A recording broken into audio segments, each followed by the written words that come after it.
Chevrolet Lachetti. Давайте послушаем, а ну-ка.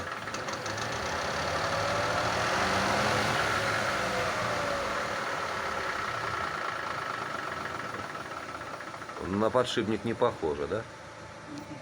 Интересно.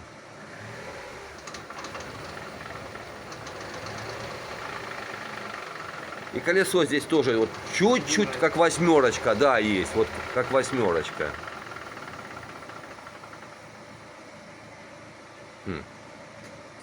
Ну что ж, ставим на паузу пока.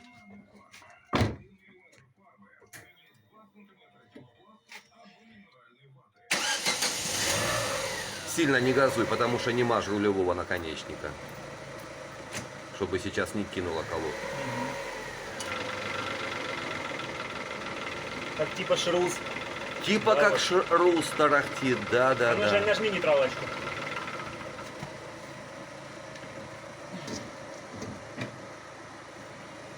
Ну, люфты есть. И туда, и туда.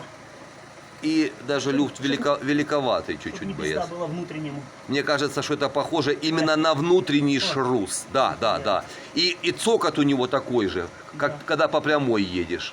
Да. Потому что подшипник сейчас смысла нет снимать, мне кажется. А ну еще давай. А ну, Жень, давай, газни, малешка. И мне кажется, что да, из-под мотора выходит звук. Звук там.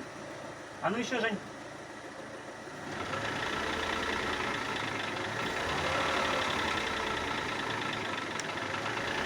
Не, если это шрус, он еще проездит на нем несколько тысяч, то я думаю, спешки горячей нет. Ну, тут в принципе по желанию. Износился. Пробег 500 000, наверное. Но это не здесь, это не в колесе, да?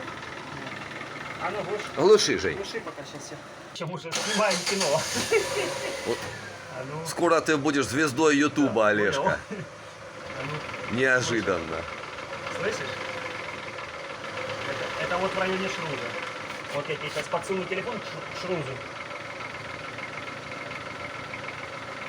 Слышишь? Вот. Ну а подшипник, вот смотри, вот сейчас крутится, вот я сейчас возле ступицы, возле подшипника, ты слышишь, что шума нету возле подшипника? Если с той стороны был шум, ну оно слышно было. А с этой стороны, вот слышишь, такой треск, ну треск он такой, ступчик типа стоит. Вот. И люфт у нем есть. Все, Жень, глуши. Ну и заканчиваем, конечно, это видео. Одним словом, деловые мастерские объявили, что замена подшипника. И как мы с вами видим, подшипник наверняка не имеет никакого отношения. Это был внутренний шрус. Так о чем же я? Я о том, что дело не в мастерской, а дело в отношении мастера к вашему автомобилю. Всего хорошего и до новых встреч!